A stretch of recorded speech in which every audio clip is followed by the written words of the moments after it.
I call to order tonight's meeting, a message from the County Auditor's Office on voting stations for tomorrow. They had a miscommunication on Ward 2, which is the northeast part of Waverly. If you know people there, whatever, make sure that they vote at Waverly, not at Waverly Utilities, as was previously announced, but at City Hall.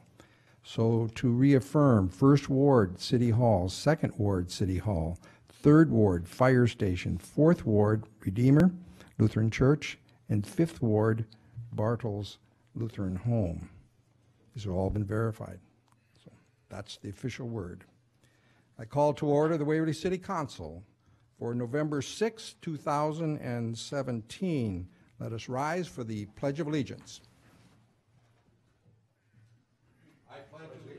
To the flag of the United States of America and to the republic for which it stands, one nation, under God, indivisible, with liberty and justice for all. Be seated. Tonight's invocation prayer is given by Reverend Arthur Berggren, who is the senior pastor at St. Paul's Lutheran Church and a very popular man in town, I think, and we enjoy having you at St. Paul's and in Waverly, and it's a privilege to have you set the tone and set the depth of this meeting. Mr. Mayor, City Council men and women, good to see all of you this evening. Let us pray. Almighty God, you have called us to labor in your vineyard, and without you we can do nothing. Grant your gracious presence at this meeting, that we may work for the common good and that we would serve all of Waverly. Let your Spirit govern and direct us, that we may consult together peacefully, pleasing you with all that we say and do. In God's holy name we pray. Amen. Amen. Wonderful tone, thank you. Is there a motion to approve the agenda as distributed by our city clerk, Carla Geyer? Move approval. Second, please. Second. Motion and second, and council discussion. I have I guess I've got a question on the agenda. I sent in an agenda item that was not, I guess it wasn't observed, or I haven't seen it on the agenda, so I'm just curious. I caught up with that a little bit late, and that's an agenda. Was that the one with utilities, and you wanted that, you want to talk about that one? I caught up with that this afternoon. I think this, I would prefer, Councilman would go to the Waverly Utilities. I could check in with legal counsel, but do we have authorization on how they conduct their meetings? Well, we wouldn't, I mean, I don't think this council can do that, no. No. So that, I think it'd be better to have that one go right to the Waverly Utilities Board. Since we approved the board, I thought that we could at least have a discussion. I was a little bit, I guess I'm confused. I don't understand why it wasn't acknowledged. Sent it to a lot of people and didn't receive an acknowledged back. I guess out of courtesy, it would have been good from staff or mayor to acknowledge that. You know, we did that, so I guess so the public knows. Well, to me, this had been published, David. I mean, our agenda is published, correct? it's not So, here. You know it wasn't there. Yeah, Yeah, so it's just, you know, again, we have to build an agenda and we use our best discretion. so why, but And that one particularly, I think, should go, I think it's you with the Waverly Utilities Board, not here. I think in the future that we should have, I guess, the courtesy for council people to acknowledge that and explain why things don't hit the agenda. The agenda is established through city administrator and myself, and Council people have the ability to put things on the agenda. the mayor has the power to do the final approval of agendas. Actually, And, I argue, we've agreed, and there's been a standard of practice. I'm really struggling with how to even have this conversation. We've had a standard of practice back through Bob Brunkhorst's days, where a second person, so a council member and a second person has the ability to put things on the agenda. So, with the approval of the mayor. no, Yes, sir. no. Moving on with the conversation. The other we part have- of that proposed agenda item was not, it wasn't the entire thing, was also a request by others on council to discuss further some of the discussion that we started on the 23rd. Well, Discuss some data and some I information. will admit that I just caught up with this whole thing, so I think that, So we kind of, I guess, I'd for the still- public, the I'd- mayor needs to be, I think what we need to have is Code has that the mayor and the city administrator set the agenda. that's what we did. but there's been a standard of practice for years where we agreed, we can go back to the video, and I can show that the council and a second person has the ability to put something on the agenda, and if the With- only way it can be taken off With the is by mayor, approval. no, with the mayor's approval. I'm sorry. So basically, the mayor can censor council. The mayor can include onto the agenda what the mayor prefers to put on the agenda. We've had a huge discussion with the Utilities Board. If you want to continue that, your next step should be with the Utilities Board.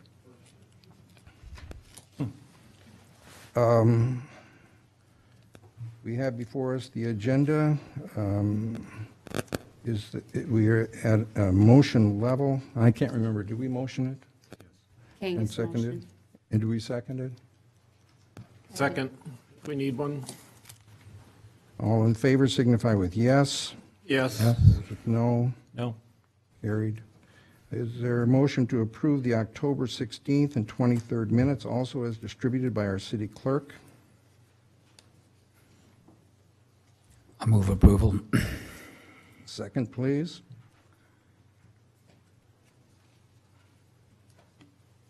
Second. Council discussion. All in favor signify with yes. Yes. Yes. Those with no, those are approved. Our guest council person for tonight, for the month of November, is Jim Erickson. Very privileged, Jim, to have you with us. He's going to say a little bit about his background, but I do know that that Jim is a wonderful addition to Waverly, and that you were an engineer with John Deere, and it's just good to have you living in Waverly, and maybe a little bit more on your background of your family or whatever you'd like to share. Sure. Thank you, Mayor. Briefly, my wife and I live in the southeastern part of town. Her name is Judy, and we've lived here for about 14 years.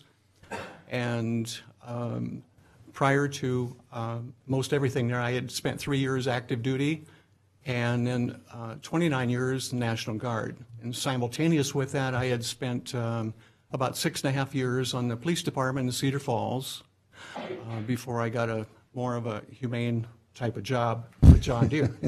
and then so we've retired here in the last 11 years, and I'm happy to be here, even though I'm missing out on the Green Bay Packer game tonight. But that's fine. Thank you. I'm honored to be here. Thank you, It's good to Mayor. have you, Jim. At this time, I invite any comments by the public on any items not on tonight's agenda.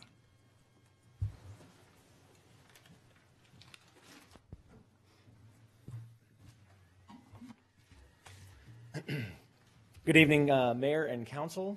My name is Justin Scott, founder and director of the Eastern Iowa Atheist, also a concerned American.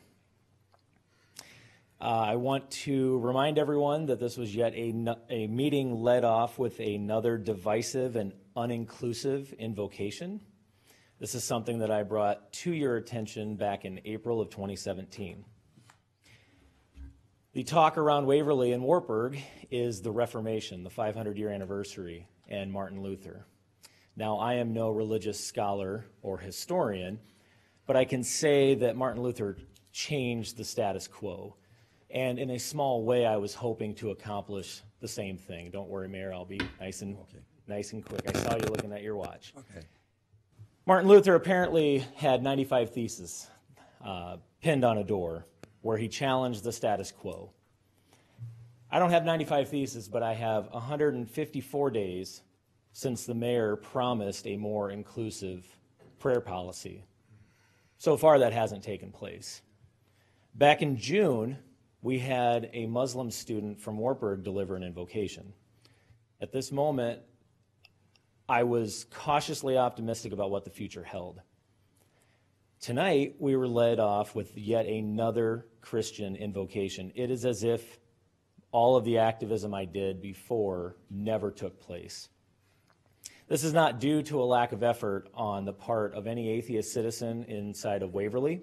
There have been countless phone calls, countless emails, and to Mr. Resnick's point, very little, if any, communication back by anybody about this. So I want to remind everyone what the actual prayer policy stated. Part 3 specifically stated, quote, Waverly's diversity and long treasured value of inclusivity shall be reflected in the organizing process.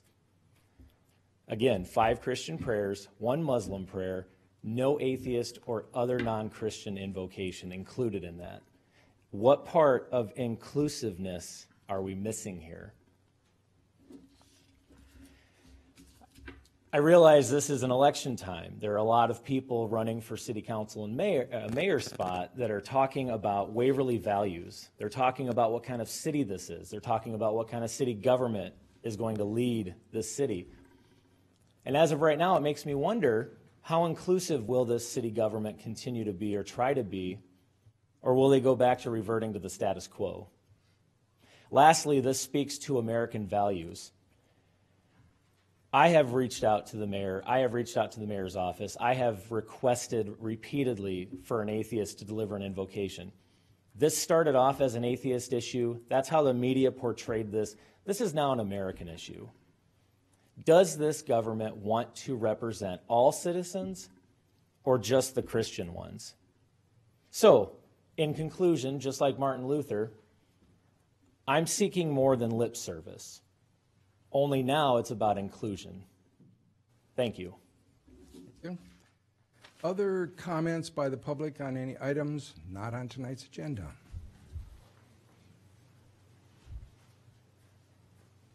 I just have this is Pete Lampy. I have a simple question. Needs a yes or no answer. Don't have to answer it. This is just public comment. My question would be, from the tone that was started at this meeting while the agenda was being voted on, Mr. Resnick, Mr. Lampy, have you either ever attended or asked to speak with the utility board? Yes or no? You don't Don't have to answer. You don't have to. Just a question. Yep, thank you. Other comments by the public on any agenda items not on tonight's effort? I'd like to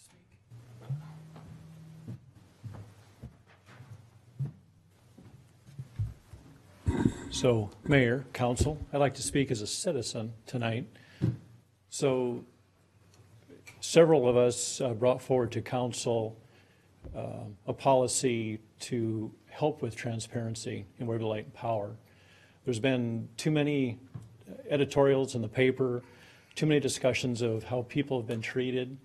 Really what we've been doing is try to serve the people. And so what we did was brought forth an agenda item to help that. Basically, so it's really almost impossible for me and many to go to a Waverly Light and Power meeting because it's 1 o'clock during the day. So we'd have to leave work, probably miss an entire day of work. So the goal was to basically have those meetings televised, just like these meetings are, just like the planning and zoning meetings are, and that was blocked. So as we're talking about transparency and inclusiveness, that was really our goal. And so I'm having a hard time accepting that saying that we didn't go to a meeting or how things have been talked about. What our goal is to have an honest conversation about rates, an honest conversation about the way the business is run, and this was a step forward, and it was blocked. So, thank you. Thank you, David. Other comments by the public? And I appreciate you going to the microphone over there to say those comments.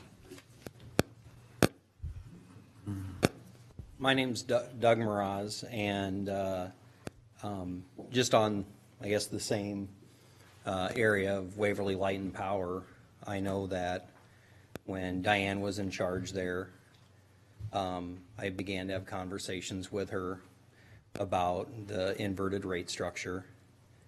And when it came down to it is she admitted that mathematically they couldn't justify what they charged people on the different kilowatt hour rate in the summer. That they couldn't say that it cost them 15 cents a kilowatt hour, 16 cents or 19 cents. And I'm not sure if it's city council's job, if it's Waverly Light and Power.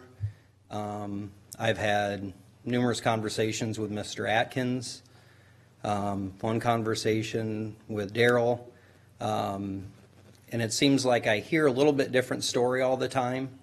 And I guess I would definitely welcome if it is part of the city council's job to kind of look at that, to offer some more transparency. I did attend meetings when they were in the evening a number of times. Part of those meetings, though, is you can speak publicly at the beginning, but you can't comment about anything that goes on once the meeting's begun. And so that can make it a little bit difficult to have some dialogue and some things. And I guess when I called every utility company that purchases their electricity from Mean in the state of Iowa, just checking on residential rates. And at the time I did that, which has been about probably 3-4 years ago, the only other town that was higher than Waverly Light and Power was Floyd, Iowa. Everybody else's rates was lower. When I talked to a gentleman in one of the towns, they commented that when people come in and have something to say about their utility rates, they show them Waverly Light and Powers. I don't know what the answer is, and I'm not seeking to run down Waverly Light and Power, and there's lots of good people that work for that organization, work for our town. I guess all I would hope is if there's some way to provide, I guess, some justification for why we pay what we pay and why it doesn't match up with a lot of the other communities that purchase their electricity from the same organization. I guess that's all I would like is just kind of an honest, justifiable answer. And I'm not expecting them to say, that they found a way to make our rates lower than everybody else's. But part of it is to serve our community. And there are other examples of municipal utilities where their rates are significantly lower than ours. And that's all I have to say. Other comments by the public on any items not on tonight's agenda? Then we continue with our consent calendar. There are 6 items on tonight's consent calendar. They are a bill to be paid to Feldman Concrete for their sidewalk repair work. We have McClure Engineering bill for 20th Street Northwest reconstruction. We have a Stanley Construction Consultants bill for the Parkway. We have a liquor license to approve for Wartburg College, a liquor license for Fairway Stores, and a liquor license for Pokey's Speakeasy, which is new operation. Is there a motion? Mr. Mayor, I will move approval of the consent agenda, although before we vote on it, I do have a question.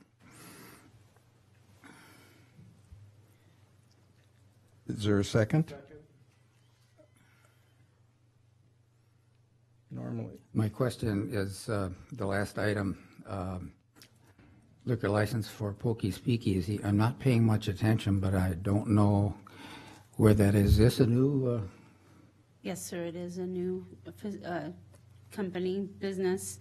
Coming into And being. it will be located just over by the south of the alley by where Mauer's Eye Center used to be. Okay. And my observation is that in the document for that, we need to make a fix because it indicates that the request will expire in the year 1900. I suspect you meant 2019. Actually, that is the state level, and every new one always says that. Yeah. I've called them several times, and to no avail. This The form is supposed to what we say have. that? No, the form just does that, whatever, for whatever reason, whenever anybody has filled out it reverts to that for some reason. But that is fixable, right? Yeah, Yeah. Not on our end. Fascinating. okay, normally we don't do discussion on these, but that was clarification. All in favor signify with yes. Just a point of clarification, though, are we, Yes, sir. to his point, I mean, if we approve this, it already expired. I mean, could we mess something up for them, or will the state handle that? I guess I Yeah, don't and want it's to, I been don't want his- to cause problems for The these the folks. history of the online application for every new one, and again, like I've said, I've called the state several times over this, and they just tell me it's a glitch in their system. But, so they know it's there, so I don't feel it would be a problem for Okay, them. yeah, For okay. the business, So this happens every time there's a new yes. application. And I don't have the answers. So if we wait a year, it should be correct. Is that right? If you looked at, like, the Fairway one, that's the correct years on it. We'll catch up. All in favor signify with yes. Yes. Those with no. Approved unanimously. Regular business item number 1 is our Leisure Services Commission update. Mr. Tab Ray. Well, I'm going to introduce Joel Johnson, who's our Leisure Services Commissioner, and he's going to give the report. I'm going to push the button. Always give Tab the good jobs. Good evening, Mr. Mayor, council members, ladies and gentlemen of the audience. A brief rundown of the Leisure Services Commission activities for the last year is in order. And just so everyone is aware, we meet the third Thursday of each month in this chamber at 7 p.m. And we invite anyone who's interested or wants to bring something before our commission to come in and talk with us. We're more than happy to do that. On the screen is a list of the members of the commission. Sharon Cashman is our chairperson. Derek Solheim is our co-chair. Responsibilities that the commission addresses, along with TAB and the Leisure Services Department. Responsibilities include the parks in the city, Harlington Cemetery, the swimming pool, Civic Center, and all of our trails, public properties, the Central Business District, and also responsible for the forestry management within the city. He's got his hands full. Our mission statement is quite simple and to the point. We believe in making the good life better by providing safe, modern, well-maintained, and aesthetically pleasing environments for the community. We have limited powers and advisory capabilities. You'll find these in the city code. I'll just go through them briefly here. We address and recommend to the city council a budget for the Leisure Services Department, and we look at all of the aspects of maintenance, upgrades, repair of equipment, staffing. We recommend to the city council the establishment of fees for certain activities, for example, the fees for the pool and shelter rentals. We recommend to the city council policies for the operation of the functions under the jurisdiction of the Leisure Services Department. We recommend to the city council a long-term capital improvements program for the Leisure Services facilities, including acquisitions of parks, redevelopment, and additions. And again, you'll find this in the, excuse me, listed in the city code. Some of the things that we've addressed in the last year, trail vegetation clearing. For those of you who use the rail trail, you'll notice that the trail has been cleared approximately 6 feet on each side of all the old brush, dead trees, overhead vegetation, and all of that stuff that was causing problems for bikers and hikers. We've been involved in administrating cash flow for new equipment, including a new skid steer, and a replacement of a dump truck. The pool has had some renovations this year. The slides have been re-gel coated, and this is an ongoing maintenance program. Generally, every 8 to 10 years that has to be done. The roof on this building at the Civic Center has been replaced this year. It was the original to the building, is 25 years old and was in need of some good care. We oversee tree planting projects, and there have been several around the city. And the latest one was at Eisenach Village. Oversee the removal of hazardous trees, and of course with the ash borer invading our city, we have quite a bit to do. I might also note that the large bur oak here in front of the Civic Center had to be removed. And for those of you who haven't seen it, the stump, if you will, has been turned into quite a nice piece of art representing the tree and future growth. If I might interrupt, can you tell us what a skid steer is? I assume that doesn't have to do with cattle? No, it doesn't, Mike. It's you've seen them out at Eisenach, I'm sure. There's a little bobcat-looking thing with a scoop on the front and be replaced with multiple implements. We touched on the IRVM. You'll be hearing more about IRVM, which is the Integrated Roadside Vegetation Management Program.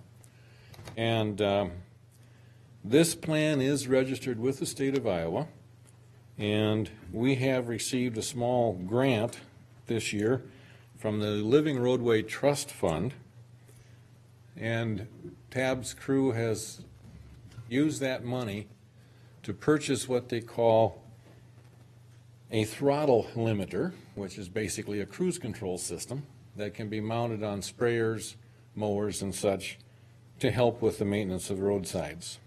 For Mr. Mike, there's the skid steer. We don't have one in the dump truck. I think it was busy that day. And this is used, of course, all across the various divisions. Here's a photo of the slide renovation at the city pool. And again, the new gel coat should be good for about 8 to 10 years. We do have challenges, as does every department in the city. We are responsible for mowing all of the city properties, the FEMA lots. And as the city grows, of course, we add parks.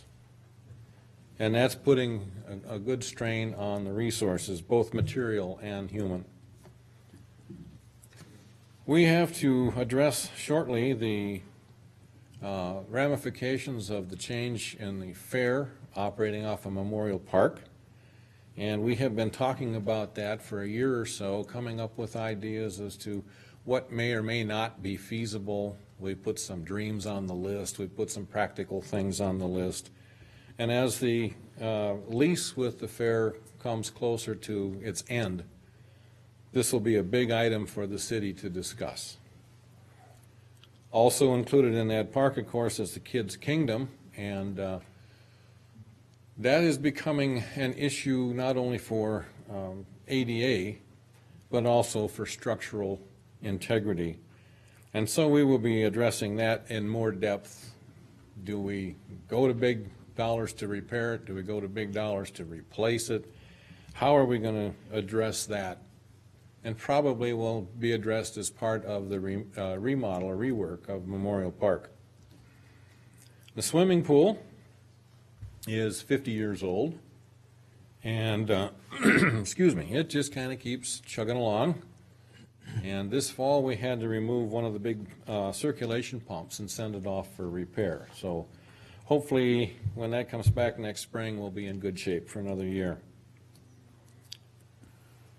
Kind of the elephant in the room is the ash tree problem, the ash borer. Trees on the public property, of course, are being taken care of as the departments are able. And we do have concern about those trees on private property that are becoming problem trees. and need to be addressed. We would hope that the citizens would take the challenge to either call Leisure Services and get a list of folks who do tree removal, or find someone that can take care of it themselves before the trees begin to spit branches and cause property damage and so forth. And of course, seasonal staff. We have a lot of ground to cover in the city, and it's becoming more and more difficult to find enough staff who are willing to work 5 and 6 days a week to keep ahead of all of the things that the Leisure Services Department has to do. Here's a picture of an ash tree that should be coming down, if not by a saw, certainly by itself pretty soon. And hopefully we don't have many in the city that will wind up causing property damages.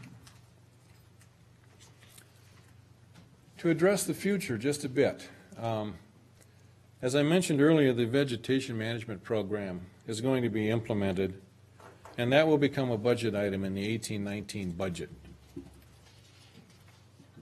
We currently are working on a revision for the layout and redevelopment of the northern section of the South Riverside Park development, which is just south of the fire station. We've had 3 public meetings to this point with consultants, and they will be bringing a proposal or a summary of that before the council here in November. The Cemetery Road project has been discussed. As many of you know, the older section has a lot of really old roads in it, many of which have deteriorated to the point where it's almost impossible to drive on. So there's some discussion as to what will be done to fix, repair, or replace those roads. All of you on the council will be glad to know that we are getting an upgrade to HD cameras, and that's being paid for in part by Waverly Utilities. We also have a park and open space plan book that we had put together back in 2011. And of course, with all of the changes since then, all of the differences and new developments, that will be undergoing an update here in the next year or two. We want to say thanks, of course, for the support of the City Council and the city staff, for all of the activities and the facilities that we have and maintain. We hope to continue to improve the quality of life for the citizens of Waverly by preserving the natural areas and the facilities for citizens today and tomorrow. Here is a quick list of the Leisure Services team, and Tab tells me that this list has folks total up 114 years of experience with the department. I think that's pretty good. Okay, we'll open for questions if there are any. If not, I thank you very much for your attention. I was going to ask, Kids Kingdom, is there any chance that one of the service organizations might like to take that on as a project? I know in some communities they do. I'll let you take that. When it was built 25 years ago, we had 400 volunteers for 5 days straight to build it. If we chose to renovate it, it would be a massive undertaking too, because there's lots of wood that would need to be removed and replaced with plastic, and there's just I think there's 26 substandard items in it right now. I guess I was thinking about making it a financial goal for them to support what you want to do. I like that, yes. Yeah, just a thought. We did stain that this summer, did we not? Yes, we did, and that will that give us helps another some. couple years, yes. That'll take Doesn't us- sliver as bad, no. You're just giving us a look into the future. Thank you. Any other questions of Joel Johnson or Tab Ray? We thank you for all you do. It's a huge, another one of our commissions that is on all cylinders and doing a great job, so thank you much. Regular business item number 2 is to approve the report we need to give for the state on our TIF income and expenditures for this year's fiscal year. Is there a motion?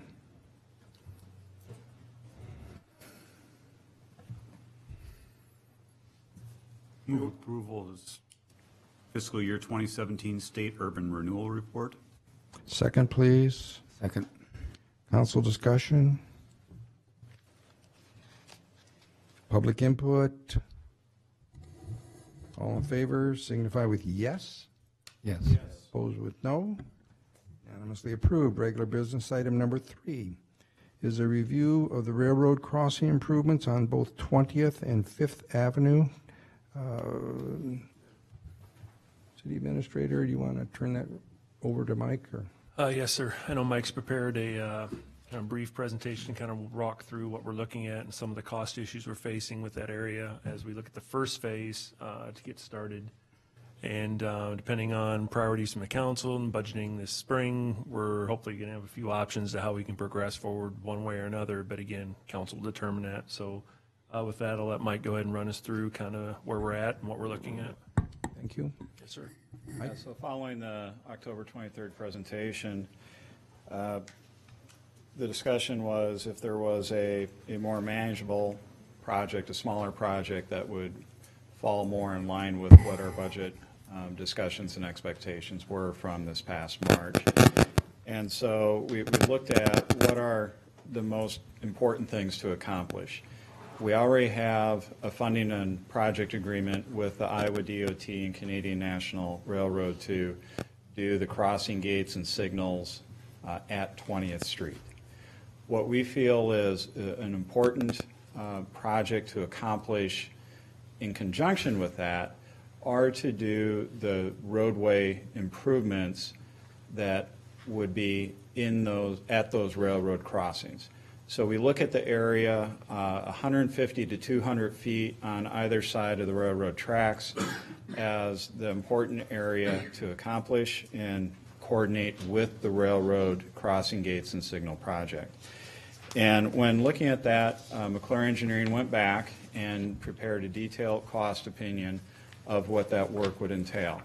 In addition to the roadway work, so I want to up here.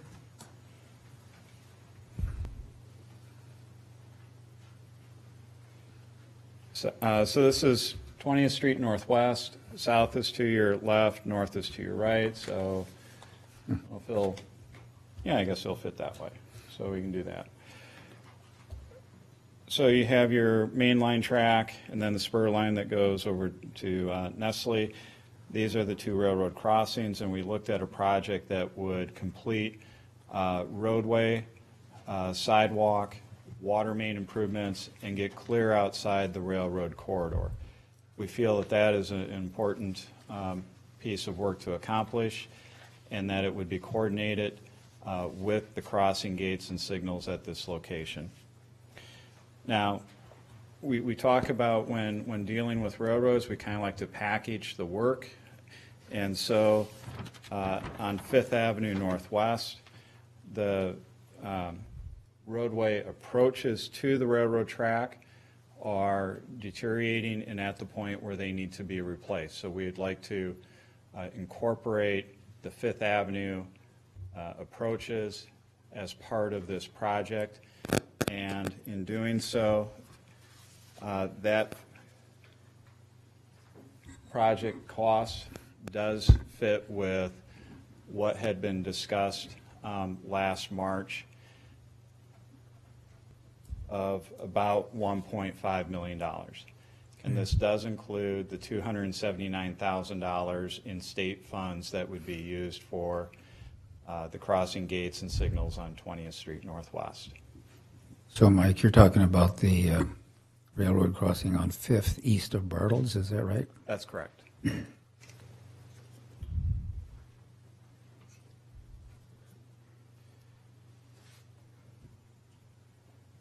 So to look at, this also takes care of the preliminary design work that has been done by McClure Engineering under contract from Fifth Avenue all the way up to County Road T77. So that is incorporated into the budget and the financing package that was looked at last March.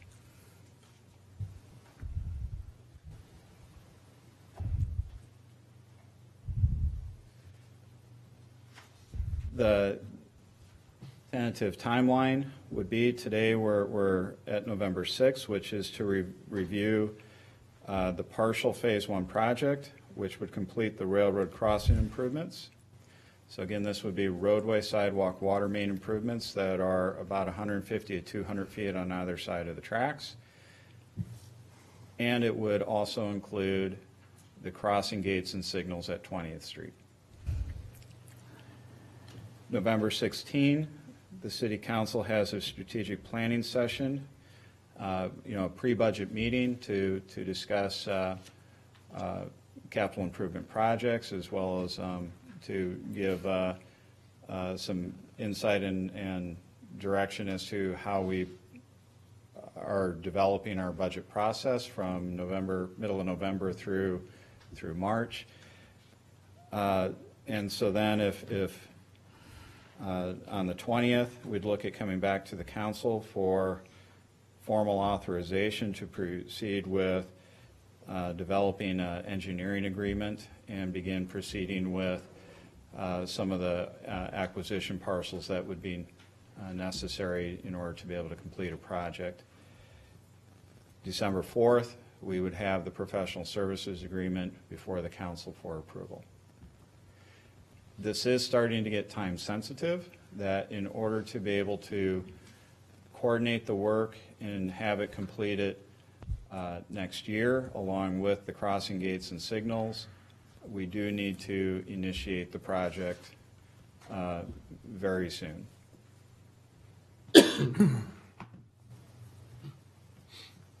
So this is kind of a project within a project for 20th Street, or? Yeah, what we've discovered is that to do the railroad crossing improvements and the roadway improvements, it's approaching $3.2 million. And that is a budget number that has not been discussed or incorporated into the capital improvement program for the city of Waverly. And so then looking at scaling it back to what are the most important elements that we feel need to be coordinated, and the work needs to coincide with the crossing gates and signals, are the roadway improvements at the railroad crossings, and this would accomplish that.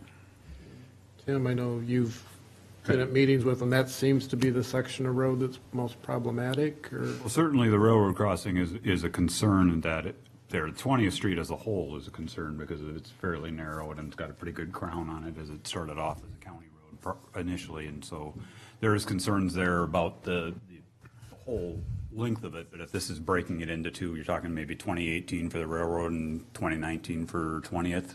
Yeah, we kind of need to see how that fits in. Now, this drawing does show that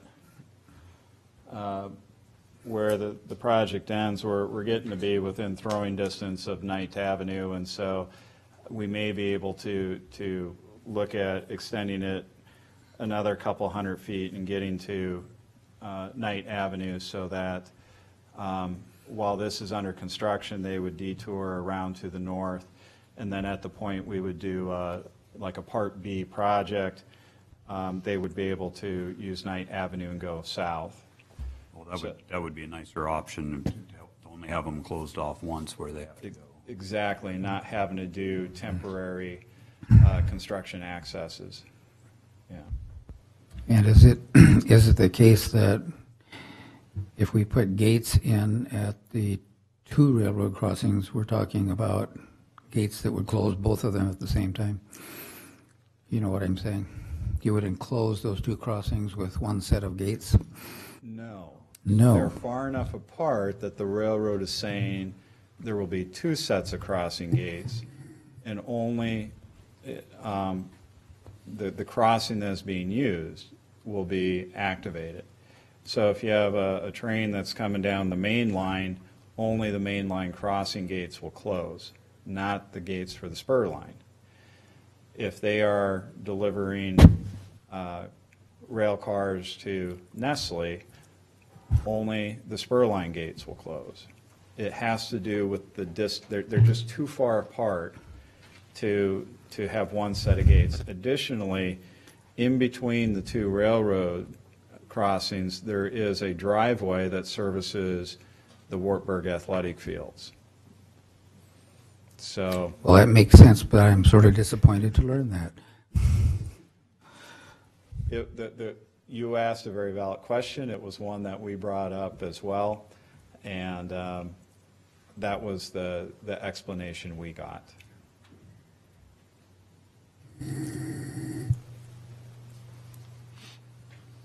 Any other questions, John? I just didn't know what, I know we've got, it's a little under budget right now for what was planned, at least 1.56, 1.52, yeah, it's definitely not going to be 40,000 to extend the street north to 20th, or to Knight Avenue, but we have an estimate of what that might. I don't, and this is a preliminary number again. You know, at this point, we have like a 10% contingency for unknowns at this point because of the planning level we're at. As we proceed forward, I hope that we're using careful cost estimates for budgeting purposes and that we may see that number come down. That would be the hope. So this will be part of the discussion when we go through the larger projects, factoring the Parkway, and looking at that initially. We're going to have to try and do that in a single funding issue. I don't know the 2 years we can do it. I think it's got to be done all at once because it'll have ramifications we'll get into a little deeper on the 16th. But this will be blended in with that. You're talking, 3rd Street Bridge. You're talking, Cedar Lane's been pushed off. You're talking all the projects that we've kind of come through. Again, we need to reprioritize and try and see what we can fit in to do and what you have the appetite to do. And so this gives us an option. You could certainly do the entire project at close to $3 million if you chose to do so, and we can possibly fund it. That $3 million is the one that goes north. That's everything. Yeah. Yep, that's that first phase, completely finished. But we wanted to have a sub-option in case of a funding issue, depending on what you decide to do, that would be viable possibly as well to get the most critical part done. So in an effort to give you more options to choose from, that's what we've accomplished. And that's why it'll be good to lay all this out on the 16th and kind of see what the flavor is of the council as to what you want to move forward with. It's, we're not talking hundreds of thousands, we're talking many multi-millions. And so it's going to be a good discussion, hopefully. And depending how the financial resources are, it could be a 2019 project to do additional roadway work. Right. But it's becoming time sensitive here to get the railroad crossing improvements packaged together. The railroad part doesn't, or this part doesn't, maybe it does get far enough north that it gets that visibility for the residents that are coming south on 20th Street. I know there was discussion about being able to see back to the west and north, kind of, just to see. Of course, they'll have the crossbars, but still being able to look and see was always, that was a question because of some of the terrain there, that they weren't able to necessarily see that. But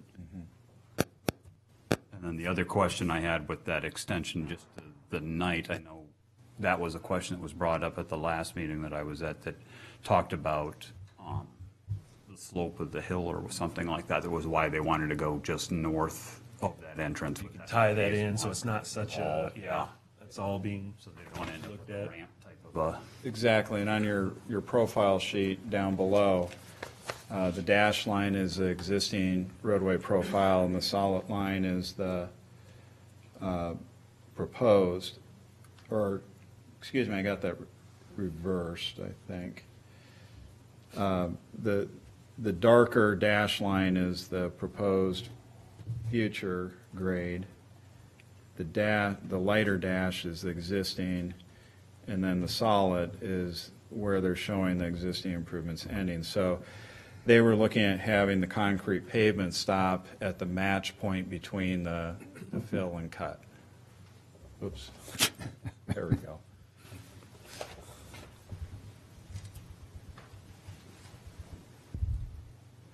So that's your match point, and that's where they're looking at stopping. If we extend it a little bit farther to Knight Avenue, then we're going to end up having to do a bit of a transition section. Hopefully not quite as severe as we have on Bremer Avenue, but you are going to end up with a ramped section until the next phase is done.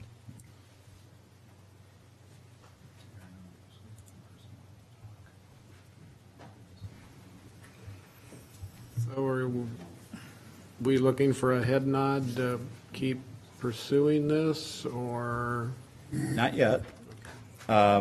We have strategic planning coming up with on November 16th with the City Council. So at that point, we'll be reviewing many more projects. We'd be looking for is on November 20th is a council action item that would direct us to prepare a professional services agreement for the final design and bidding. That would then come back on December 4th.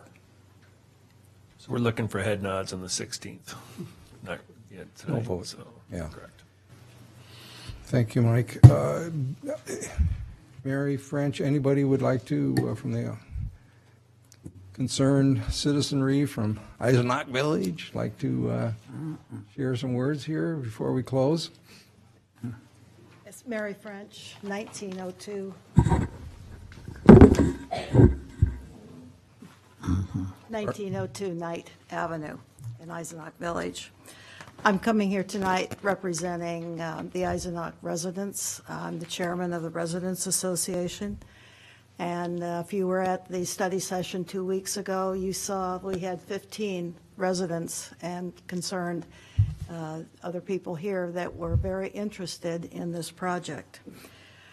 We think it's imperative that all of you take a drive out on 20th and look at that railroad crossing. I don't think I've ever seen one unprotected to that degree and that dangerous. You almost have to be on top of the track in order to look not just to the right, but way back to, across your shoulder to see whether any vehicle or any train is coming. Earlier this year, one of our residents, luckily it was a glancing blow with the train, and she only spent a couple nights in the hospital, but it could have been much more of a tragedy. You ought to see that road when there's a snowstorm. It would take at least 4 passes by a snowplow to adequately clear that road because of the crown on it. And we've got patches on top of patches.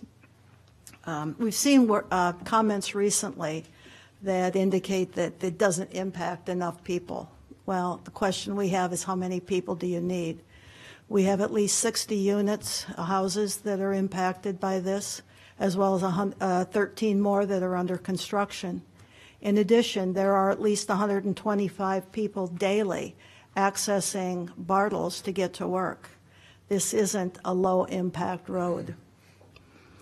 Recently, I was looking back through some minutes, early minutes of Eisenach Village, and happened to come across the very first meeting when the association was implemented. And this was a couple years after people had been there. The very first item in that meeting was discussion about the deplorable condition of 20th. So, and that was 2011. It hasn't gotten any better, and we'd sure like your support in getting this work done. Obviously, we'd like to see 20th Street done all the way from 5th up through 9th, but we understand the budgets. We understand, that we have to wait our turn. We've waited quite a long time, but with the railroad crossing being taken care of, we think this is a good step in the right direction. Thank you, Mary French. No other comments. Regular business item number 4 is to approve the High Point Second Edition infrastructure improvements. A motion, please.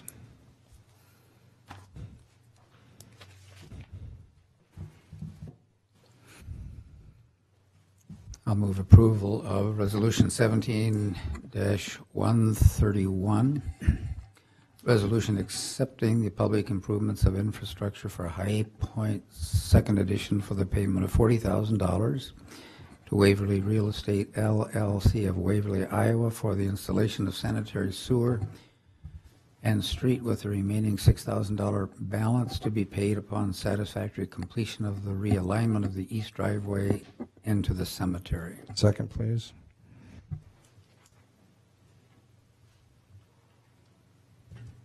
Second. Motion seconded. Council discussion. I know from talking to a few residents up there, there's been issues with water coming down through that area, and have those been sufficiently addressed, or?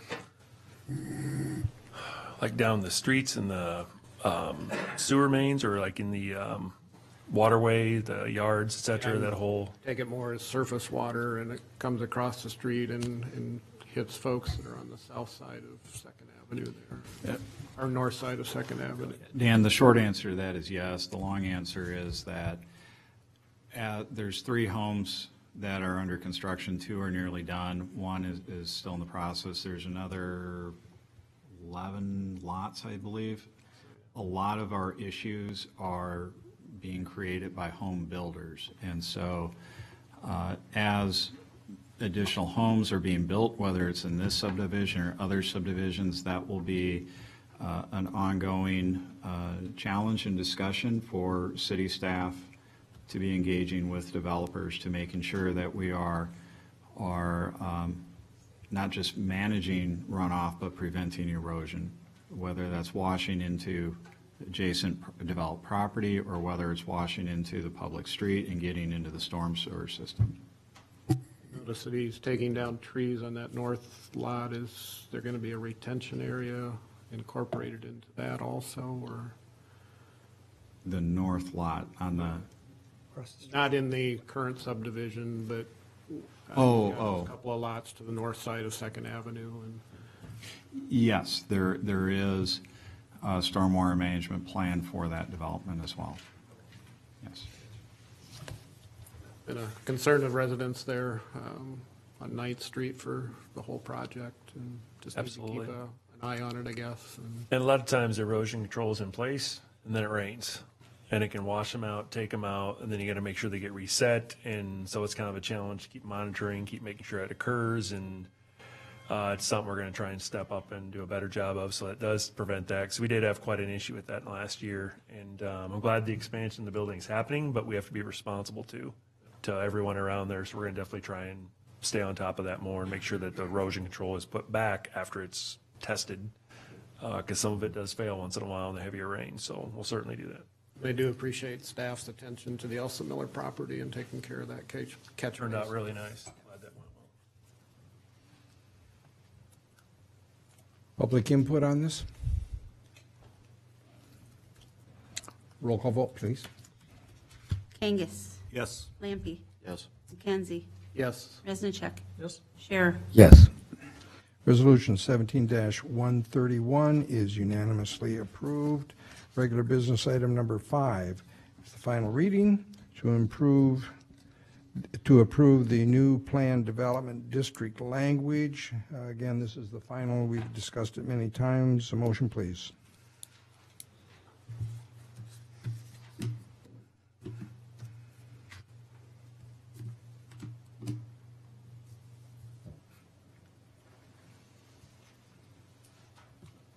I will move third and final reading of ordinance 1027, an ordinance amending chapter 100, section 100.17 PD Plan Development District, providing for the replacement of plan development language with new plan development district language. Second, please. Second. Motion second. Council discussion. Public input. Roll call vote, please. Lampe. Yes. McKenzie. Yes. Resnichek. Scherer. Yes. Kangas. Yes. The third and final reading of ordinance 1027 is unanimously approved. Regular business item number 6 is the first reading to accept the city code, put in full force all of our ordinances, adoptions, and approvals for the past year. Motion, please. I'll move the first reading of ordinance 1028, an ordinance adopting the city code of the city of Waverly, Iowa, setting November 20th, 2017, 7:00 p.m. in the council chambers of City Hall as the date, time, and place for a public hearing. Second, please. Second. Motion seconded. Council discussion. The public, this is pretty routine. Public input on this one. Roll call vote, please. McKenzie? Yes. Reznичek? Yes. Scherer? Yes. Angus? Yes. Lampe? Yes. First reading of ordinance 1028 is unanimously approved. We have boards and commission minutes, the City of Waverly State Annual Financial Report for the fiscal year 2017. Any comments? Officially received. Planning and Zoning Commission minutes from June 1st. Comments? Officially received. Planning and Zoning Commission minutes from July 13th. Comments? Officially received. Golf Commission minutes for October 10th. Officially received. Staff comments. Yes, sir. I know Tab Ray has a comment you'd like to present. Just a reminder, we're having the 10th annual Candlelight Walk event this Saturday on the rail trail. It's at 5 o'clock till 7. If you want to walk out and walk back, it doesn't take as much time. I imagine people will want to be going out there later because the Hawkeyes are on at 2:30. But anyway, it's a free event. We had 100 people last year, so it's a nice event. If you want to help out setting up, we start 3 o'clock at the Trailhead Shelter on First Avenue Southeast, behind Quick Start. Okay. City Council comments. Dan or David?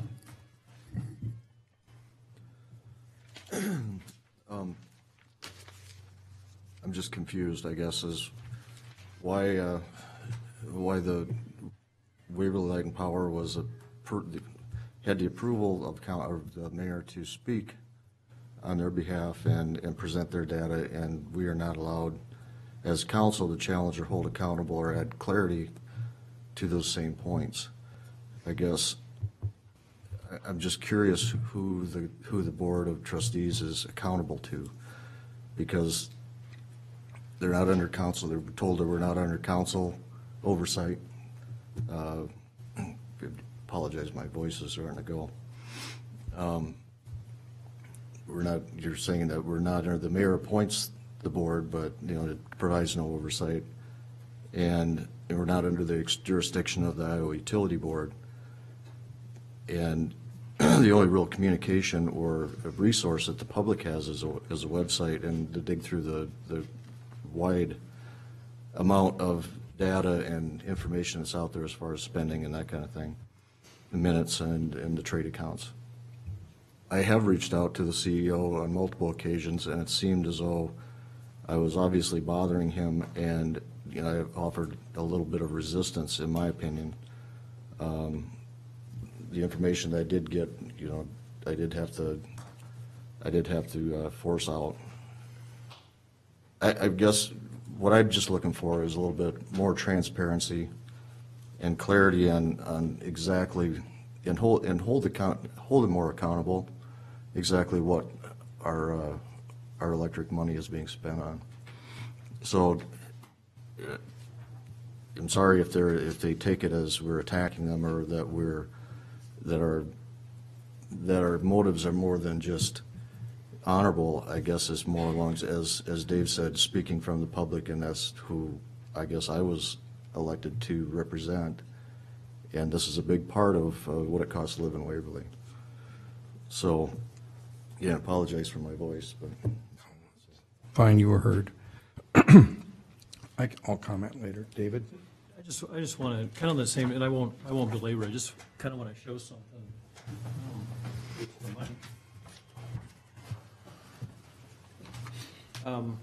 So there's been a lot of discussion about the kind of going back and forth with the rates, and so at the last meeting, I'm really challenged. probably the last couple nights, I don't think I've slept because of, the agenda thing was blocked. To me, it's a situation of character. I remember sitting there and not to call you out, Tim, but I remember the discussion about how we said, well, we don't want anything willy-nilly on the agenda, so we should have the main council person and then have a second council person, and then you can put something on the agenda. We had a challenge. Ironically, I brought something to council to make that formal, but it was just always a gentleman's agreement. And so now, in a situation where we may bring something that I think people take offense to, or they don't.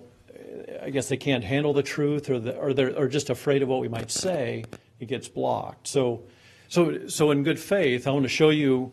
So the research I've done and others have done, we've done for the citizens, and it's not, we're not manipulating anything, but people are concerned. I know somebody specifically that keeps the lights off at night because they can't afford it.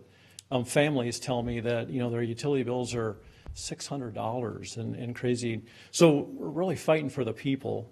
But when I hear the president of Waverly Light and Power say we're 22nd lowest, you have to understand that we've had meetings with the highest leadership of regional utilities. We've been contacted by boards of other utility companies. So we're not making up data. We've done research and we've talked to experts. They've contacted us. So here's a if I can get this to work. So here's a survey from Mean themselves. So here's one of the many sources of data. So I turn the page. So what this is it's the 2016 electric bill survey. It's 100 and how many pages, but so what I would go to is you got the average bills. It's got an alphabetical list of everyone, so it's everybody that's in the mean system. So if I go to, and I try to mark a page, so you see there's still alphabetical. So it gets to rankings. So if I go to rankings, the first one, you see at 500 kilowatts, Waverly ranks 67. That's not 22nd. That's 67.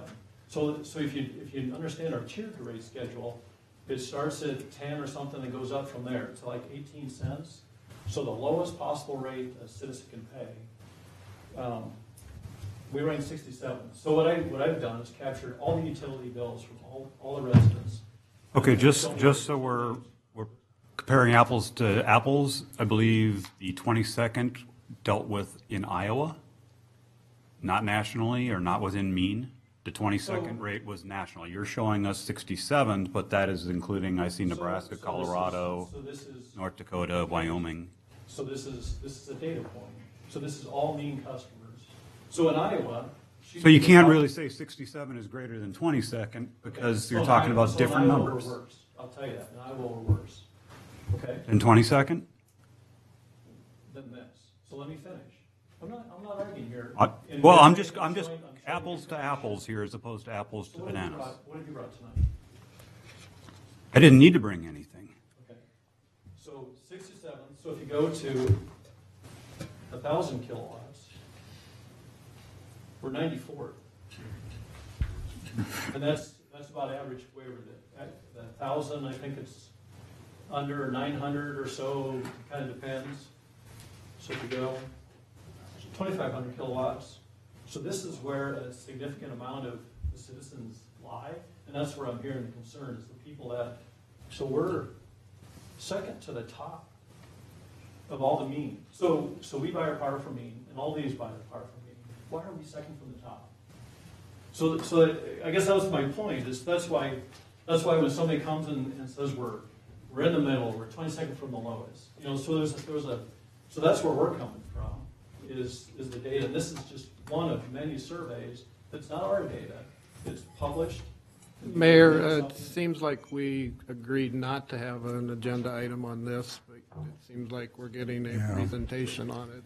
Point. I agree. So this is just Point comment taken. just because there's been so much discussion, and I agree. I'm sorry.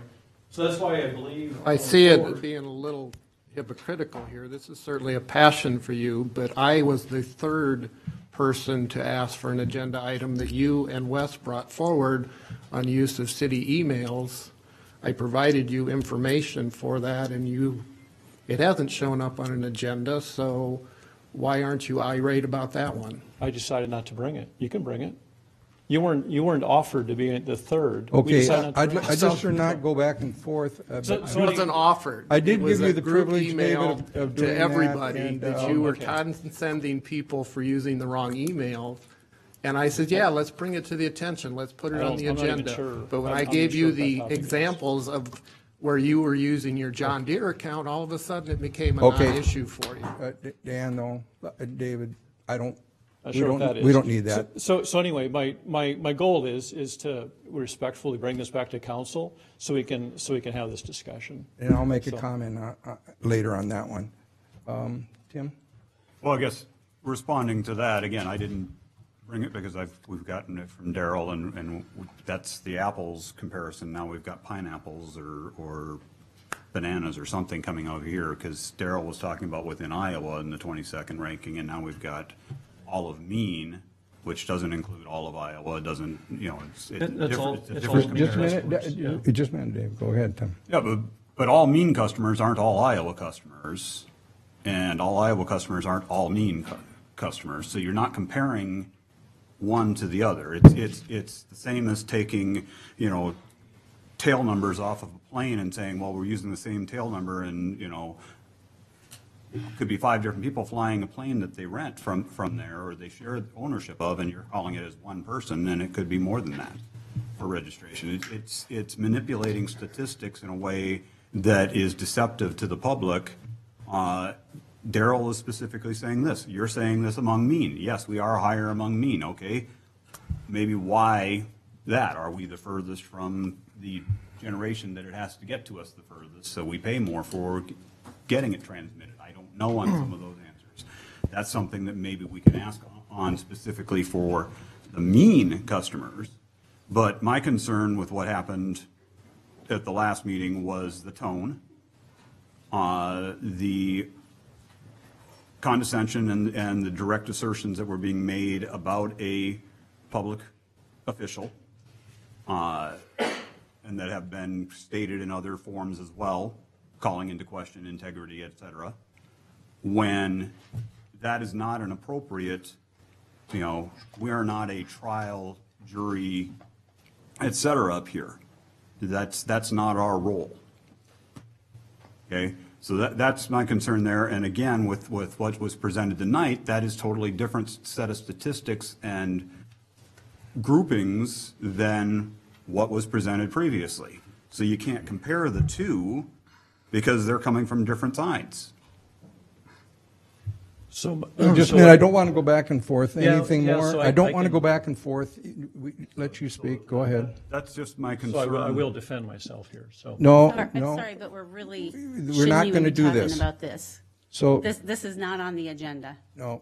So, when Tim is done, then Mike will speak. For as far as my comment on it as a council member, it's just, I don't think the tone is coming appropriately from the council. And, if this is a passion area, I guess, it would have been nice to have gotten some of these numbers and some of these data points a lot earlier than, 4 or 5 council meetings before people are done. Thank you, Jim. Mike? Well, at the risk of being a nonconformist, I don't have a comment to make about Waverly Utilities, but just a question for Mike Cherry. I'll make sure he's awake over there. I was at Walgreens today and parked admiring the new pavement on Bremer, and it appears to me that the half that has been poured, which really looks good, has a slant to it. And I wonder if the other side will have one as well, and does that mean we're going to have a peak in the center, or is that an optical illusion on my part? Is it intended to be absolutely level all the way across? Interesting. I might have just missed you. I was also in the Walgreens parking lot contemplating the schedule of paving operations and whether or not this cold weather was going to impact it. But to your point, all roads typically have a cross slope, and the new cross slope is fitting with the typical standard of about 2% cross slope for proper drainage. Now, as you look across to where the old pavement was a foot and a half higher than where the future center line will be. And that's because it was crowned significantly more, and the parking lanes were at one point upwards of like 10% cross slope in the parking lanes. So this is correcting all of that, and previously that was the result of multiple asphalt overlays as they continue to build up the pavement higher and higher. So this reconstruction project corrects all of that and brings the center crown back down to a more appropriate elevation. So there is a little bit of a slope, and there will be a little bit on the other side also? From center line to the gutter, it's still about 5 inches of cross slope from center line into the gutter. So the center line is going to be about the same elevation as the top of the curb, but that's expected given how wide the roadway is. Okay. Mr. Dan.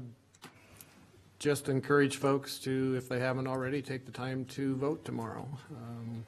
It is the one time of the process that you can speak for yourself. You don't have to work with a council person or anything else to let your opinion be known. So please get out and vote.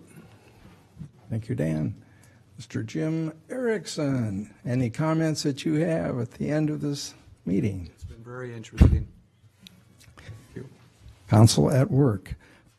Just a note, I think on the, well, it's not an agenda item. I think that the discussion that I was encouraging and am encouraging is that the statistics be put together and brought to the Waverly Utilities Board that may counter if you want to put a counter position together. And then it can be examined from there. Again, the voting is really important. It starts at 7 o'clock in the morning. It concludes at 8 o'clock in the evening. And we have a lot at stake for the direction of the town. Lastly, Waverly Shell Rock Volleyball is competing at state, and we need to give them a shout out. And good luck. Motion to adjourn. We adjourn. Second. All in favor signify with yes. Yes. Adjourned.